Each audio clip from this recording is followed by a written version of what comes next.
Dear students, আমরা যে আজকে তোমাদের তাপগতিবিদ্যা অধ্যায়ের লেকচার ক্লাস নাম্বার 4 আলোচনা করেছি, এটা আশা করি তোমরা দেখে তোমাদের বিভিন্ন ধরনের প্রবলেমগুলো সলভ হবে। এর অত্যন্ত খুশির সহিত তোমাদেরকে আমি জানাচ্ছি এবং আনন্দের সহিত আমি আবেগে আপ্লুত। তোমাদের যেই সাপোর্ট আমি পেয়েছি এটা আমি কখনো আশাই করতে পারিনি। এই মাত্র 3 থেকে 4 দিনের মধ্যে আমার প্রায় 111টি সাবস্ক্রাইব আমি পেয়েছি অলরেডি, আরো বেশি আছে মনে হয়। তারপরে 1000-এরও বেশি ভিউ হয়েছে। এটা আসলে তোমাদেরই সহযোগিতা, আর তোমরা যদি এগুলোকে ভালো করে ভিডিওগুলো দেখো, আমরা আশা করি অনেক বেশি তোমরা উপকৃত হবে। যদি তোমাদের একটু হলেও উপকার হয়, তাহলে আমি দুইটা অনুরোধ করব। এক নাম্বার হচ্ছে, তোমাদের গ্রামের প্রত্যন্ত অঞ্চলে তোমাদের ভাই বন্ধু, এবং খালাতো ভাই মামাতো ভাই যারাই থাকুক বা বিভিন্ন পরিচিত বন্ধুজন যারা ফিজিক্সে সমস্যা মনে করতেছে, তাদেরকে তোমরা লিঙ্কটা দিয়ে দাও, তাদেরকে সাবস্ক্রাইব করার কথা বলে দাও, বেল আইকনে ক্লিক করতে বলে দাও। তাহলে কি হবে, সেখানে যখনই আমি ভিডিওগুলো আপলোড করবো তারা পাবে, এবং তারা যদি একটু কি উপকৃত হয় তাহলে সেটা আমার এই ভিডিও করাটা সার্থক হবে। আমি তোমাদেরকে আন্তরিকভাবে ধন্যবাদ জানাবো এই জন্য যে তোমরা তোমাদের বন্ধুদের মধ্যে ইতিমধ্যে ছড়িয়ে দিয়েছ। আমি চাই পুরা সাভার এরিয়া নয়, পুরা বাংলাদেশে যেন আমার এই ভিডিওগুলো সবাই দেখে কিছু হলেও ফিজিক্সের মজা পায়। এই জন্য আমি তোমাদেরকে অনুরোধ করব, তোমরা যারা এখনো সাবস্ক্রাইব করো নাই সাবস্ক্রাইব করে ফেলো, আর যারা ফেসবুক পেজ থেকে দেখছো তারা অবশ্যই ফলো করে রাখবে। আর তোমরা যদি ইউটিউব থেকে দেখো অবশ্যই সেখানে সাবস্ক্রাইব করে বেল আইকনে ক্লিক করবে, তাহলে সাথে সাথে তোমরা নোটিফিকেশন চলে যাবে যখনই আমি কোনো নতুন ভিডিও আপলোড করব। আমি আজকেই আরো তোমাদের বিভিন্ন ধরনের যে অধ্যায়গুলো আছে, স্থির তড়িৎ, চলতড়িৎ, আরো কতগুলো অধ্যায় তোমাদেরকে আপলোড করার চেষ্টা করব। এই মুহূর্তে আমি শেষ করছি। আসসালামু আলাইকুম ওয়া রাহমাতুল্লাহি ওয়া বারাকাতুহু। স্টুডেন্টস, আসসালামু আলাইকুম ওয়া রাহমাতুল্লাহ।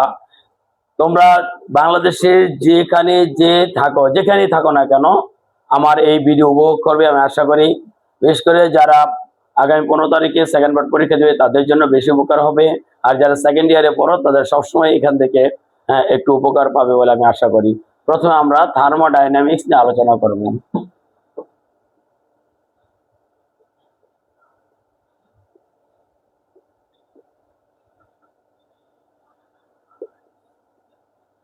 থার্মোডাইনামিক্স মানে হচ্ছে তাপ গতিবিদ্যা। এই তাপ গতিবিদ্যা অধ্যায়ের বিভিন্ন স্কেলের মধ্যে সম্পর্ক C/5 F-32/9 = K-273/5। এই সমীকরণের সাহায্যে তোমরা যে কোনো স্কেলের মধ্যে সম্পর্ক তৈরি করতে পারবে। যেমন যদি তোমাকে বলে যে কোন তাপমাত্রায় সেলসিয়াস ও ফারেনহাইট স্কেলে পাঠের পার্থক্য 50 হবে, তাহলে তোমরা বলবে যে C ধরি X, তাহলে F হবে X + -50। এখানে X/5 = X + 50 -32/9। এখান থেকে X এর মান বার করলে C এর মান পাবে, আর F হবে X + 50। আবার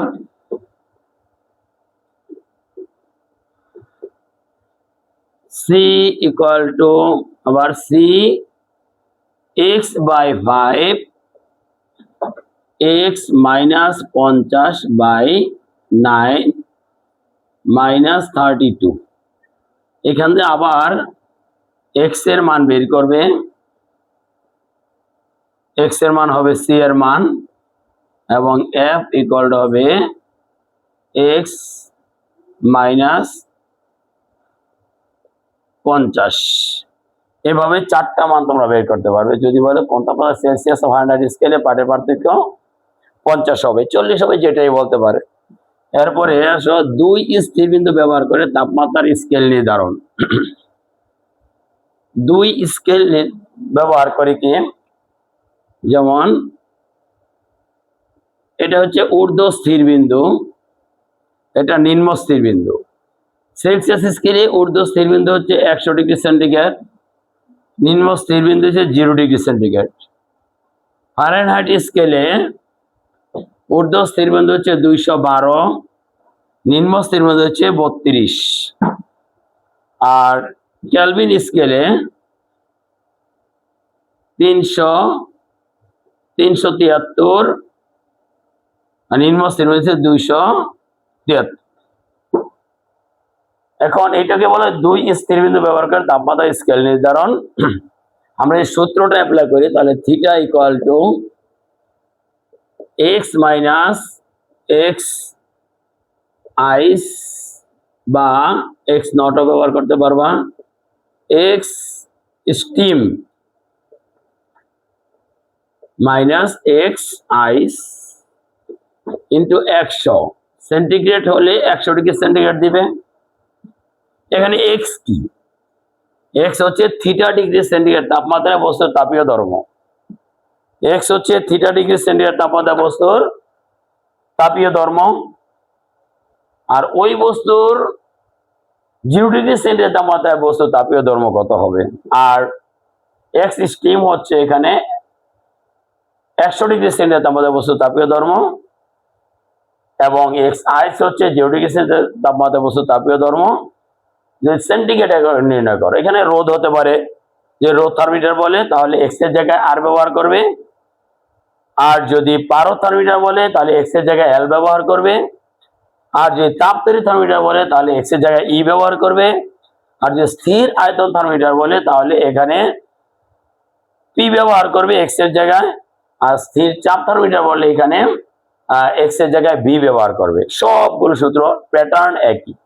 যদি ফারেনহাইট স্কেলে হয় তাহলে থিটা ইকুয়াল টু হবে x minus x 32 by x 212 minus x 32 into এদের পার্থক্য হচ্ছে 180 প্লাস 32।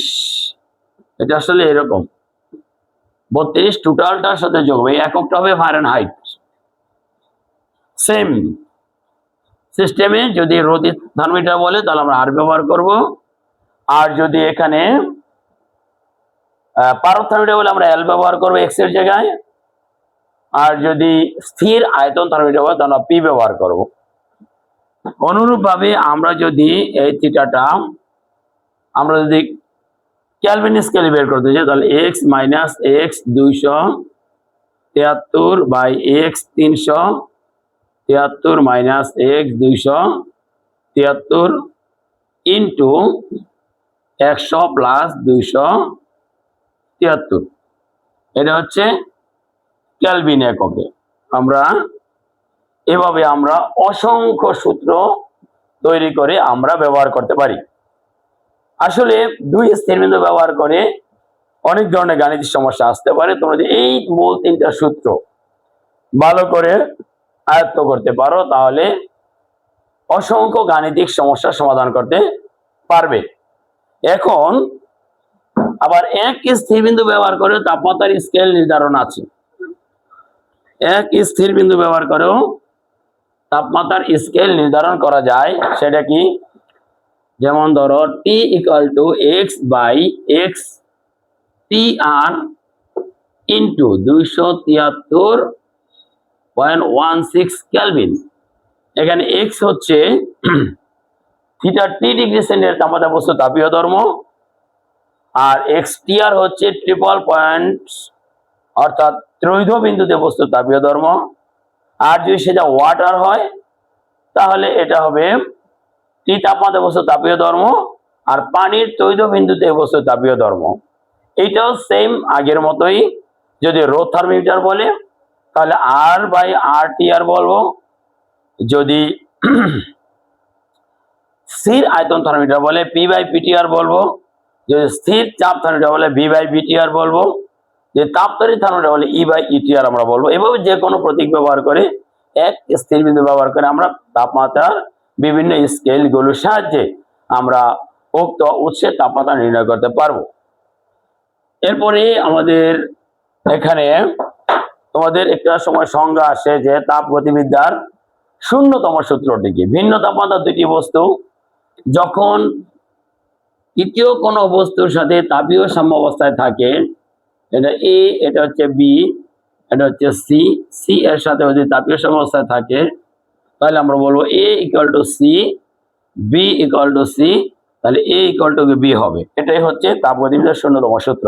অর্থাৎ ভিন্ন তাপমাত্রার দুইটি বস্তু তৃতীয় কোন বস্তুর সাথে তাপীয় সাম্যাবস্থায় থাকে তবে প্রথমোক্ত বস্তু দুই তাপীয় সাম্যাবস্থায় আসবে। এটা হচ্ছে তাপগতিবিদ্যার শূন্যতম সূত্র। আসলে ডিটেলস আলোচনা করা খুবই কঠিন, আমরা একটু গুরুত্বপূর্ণ অংশ একটু আলোচনা করব এখানে। প্রথমে আসো, যদি কোনো সিস্টেমে তাপ প্রয়োগ করা হয় তখন সিস্টেমের সেই তাপ কিছু অংশ সিস্টেমকে কাজে রূপান্তর করে, আর বাকি অংশ সিস্টেমের অন্তঃস্থ শক্তি বৃদ্ধি করে। এটা হচ্ছে সিস্টেমের অন্তঃস্থ শক্তি, অর্থাৎ ইন্টারনাল এনার্জি, অর্থাৎ আভ্যন্তরীণ শক্তি, অর্থাৎ অন্তঃস্থ শক্তি, বিভিন্ন নামে এটাকে ডাকা হয়। আর হচ্ছে কৃতকাজ।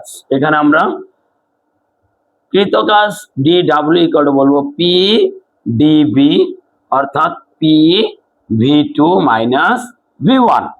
আমরা এভাবে কৃতকাজটা বের করতে পারবো। এখানে যদি গ্যাসের উপর কাজ করা হয় তাহলে সেটা ঋণাত্মক আসবে, গ্যাস যদি নিজে কাজ করে তাহলে সেটা হবে ধনাত্মক। এখানে ডি কি হচ্ছে প্রদত্ত তাপ, ডি হচ্ছে অন্তঃস্থ শক্তি বৃদ্ধি, আর ডি ডাব্লিউ হচ্ছে কৃতকাজ। এখন আমরা দুইটা পদ্ধতি তোমাদের নিকট আলোচনা করব। সেটা হচ্ছে একটা যে সমুষ্ণ প্রক্রিয়া, একটা হচ্ছে রুদ্ধতাপীয় প্রক্রিয়া। সমুষ্ণ প্রক্রিয়ার ক্ষেত্রে P1 B1 equal to P2 B2, PV equal to nRT, P1 B1 by T1 equal to P2 V2 by T2। এই সমীকরণটা আমরা ইউজ করতে পারি সমস্ত প্রক্রিয়ার ক্ষেত্রে। আর সবচেয়ে বড় গুরুত্বপূর্ণ হচ্ছে রুদ্ধতাপীয় প্রক্রিয়া। সমস্ত প্রক্রিয়াটা কি? যে প্রক্রিয়ায় সিস্টেমের তাপমাত্রা স্থির থাকবে, তাপের কোনো পরিবর্তন হবে না, চাপ এবং আয়তনের পরিবর্তনে সিস্টেমের তাপমাত্রা পরিবর্তন হতে পারে, সেটা একটু আমাদের খেয়াল রাখতে হবে। অর্থাৎ তাপমাত্রা পরিবর্তন হবে না, এটা সমস্ত প্রক্রিয়া। রুদ্ধতাপীয় প্রক্রিয়া, রুদ্ধতাপীয় প্রক্রিয়াটা কি? আসলে রুদ্ধতাপীয় প্রক্রিয়া হচ্ছে যে প্রক্রিয়ায় সিস্টেমে তাপের পরিমাণ স্থির থাকে, অর্থাৎ আয়তন এবং চাপের পরিবর্তনের তাপমাত্রা পরিবর্তন হবে। যদি কোনো সিস্টেমকে সংকোচন করা হয় তাহলে সেখানে তাপমাত্রা বৃদ্ধি পাবে, আবার যদি সিস্টেমকে প্রসারিত করা হয় সেক্ষেত্রে তাপমাত্রা হ্রাস পাবে, কিন্তু তাপের কোনো পরিবর্তন হবে না। এখানে একটা এক্সাম্পল দিতে পারি। যদি তোমাকে 100 গ্রাম চিনি দেওয়া হয়, সেখানে যদি তুমি 1 গ্লাস পানি নাও তাহলে যে পরিমাণ মিষ্টি হবে, যদি 2 গ্লাস পানি নাও অবশ্যই সে পরিমাণ মিষ্টি হবে না। ঠিক তদ্রূপ তাপের পরিমাণ নির্ধারিত। তুমি তাপ কি? ওয়ান কাইন্ডস অফ এনার্জি, এক প্রকার শক্তি, যা কোনো বস্তুর উপস্থিতিতে বস্তু ঠান্ডা, উপস্থিতিতে গরম, অনুপস্থিতিতে ঠান্ডা অনুভূত হয়। আর তাপমাত্রা কি? বস্তুর তাপীয় অবস্থা, যা অন্য কোনো বস্তুর সংস্পর্শে নিলে এটি তাপ দেবে না নিবে সেটা নির্ধারণ করে। আমরা একটা এক্সাম্পল দিতে পারি। তোমরা যখন ভাত পাক করো তখন ভাতের নিচে যে গ্যাসের যে চুলাটা মানে গ্যাস যে জ্বালিয়ে দিচ্ছ সেই গ্যাসটা হচ্ছে তাপ, আর তোমার ভাতের যেই পানির যে তাপমাত্রা যেটা বাড়ছে, এনার্জি বাড়ছে, সেটা হচ্ছে তাপমাত্রা বাড়তেছে। তার তাপ হচ্ছে কারণ আর তাপমাত্রা হচ্ছে তার ফলাফল। এটা তোমাদের মানে, যেমন ধন থাকলে কেউ ধনী হতে পারে, ধন মানে কি? তাপ, আর ধনীটা হচ্ছে কি? তার ফলাফলটা। তাহলে আমরা তাপ এবং তাপমাত্রার পার্থক্যটা আমরা আশা করি খুব ভালো করে বুঝতে পেরেছ।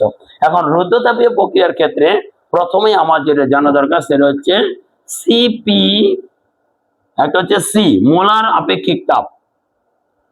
মোলার আপেক্ষিক হচ্ছে del Q by M dT, del Q by M dT. তাহলে এখানে এম ইকুয়াল টু 1 মোল আর ডিটি ইকুয়াল টু 1 কেলভিন হলে আমরা সি ইকুয়াল টু বলতে পারি ডেল কিউ। অর্থাৎ 1 মোল পরিমাণ গ্যাসের তাপমাত্রা 1 কেলভিন বৃদ্ধি করতে যে পরিমাণ তাপের প্রয়োজন হয় তাকে মোলার আপেক্ষিক তাপ বলা হয়। মোলার আপেক্ষিক তাপ দুই ধরনের হতে পারে, একটা হচ্ছে সিপি আর একটা হচ্ছে সিভি। সিপি মানে স্থির চাপে মোলার আপেক্ষিক তাপ, আর সিবি মানে হচ্ছে স্থির আয়তনে মোলার আপেক্ষিক তাপ। তোমার সংখ্যাটা বলে দিবি তাহলে হয়ে যাবে। তবে এখানে Cp by Cv equal to gamma, অর্থাৎ স্থির চাপে মোলার আপেক্ষিক তাপ এবং স্থির আয়তন মোলার আপেক্ষিক তাপের অনুপাতকে গামা দ্বারা প্রকাশ করা হয়। তাহলে আরেকটা সমীকরণ জেনে নাও, CP minus CV equal to R. তাহলে আমরা এখানে দেখতে পাচ্ছি তোমাদের অনুধাবনে একটা কোশ্চেন এখানে আসে, CP is greater than CV কেন? তখন তুমি কোশ্চেনের আনসার করবে যে 1 মোল পরিমাণ গ্যাস স্থির আয়তনে 1 মোল পরিমাণ গ্যাসের তাপমাত্রা 1 কেলভিন বৃদ্ধি করতে যে পরিমাণ তাপের প্রয়োজন হয়, স্থির চাপে ওই 1 মোল পরিমাণ গ্যাসের তাপমাত্রা 1 কেলভিন বৃদ্ধি করতে তার চেয়ে বেশি তাপের প্রয়োজন হয়। কারণ স্থির চাপের বিরুদ্ধে কি করতে হয়? কাজ করতে হয়। যেহেতু চাপের বিরুদ্ধে এক্সট্রা কাজ করতে হয়, সেহেতু সেখানে একটু তাপের বেশি প্রয়োজন হয়। এই কথাটা ঠিক মতো বলে দিলে তোমাদের ফুল মার্কস দিয়ে দেবে। তবে হ্যাঁ, এখানে সিপি এবং সিবি এর সংজ্ঞা দেওয়ার পর যদি ওই কথাটা তোমরা বলো তাহলে তোমাদের ফুল মার্কস পাবে। অনেক সময় বলতে পারো যে বলতে কি বোঝায়, তোমাকে বলতে পারে সিপি এর মান 20 জুল পার মোল পার কেলভিন বলতে কি বোঝায়, তখন তুমি বলবা 1 মোল পরিমাণ গ্যাসের তাপমাত্রা 1 কেলভিন বৃদ্ধি করতে 20 জুল তাপের প্রয়োজন হয়। এগুলো যদি বলে তাহলে তোমরা কি করবে, সেখানে আগে সংজ্ঞা দিয়ে দিবে, আপেক্ষিক তাপের সংজ্ঞা দিয়ে বলতে কি বোঝায় বলবে, তাহলে তোমার ফুল মার্কস আসবে আমরা আশা করি। এরপর রুদ্ধতাপীয় প্রক্রিয়ার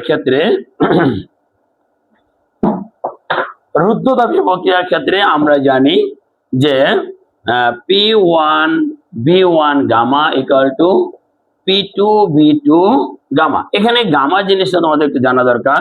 মানে গামা 1 পারমাণবিক গ্যাসের ক্ষেত্রে গামার মান 1.67, দ্বিপারমাণবিক গ্যাসের ক্ষেত্রে গামার মান হচ্ছে 1.40, অনেক জায়গায় 1.41 আছে। তোমরা কখনোই 1.41 দিবে না, সেটা দিলে মার্ক কেটে যাবে, অর্থাৎ সঠিক নয়।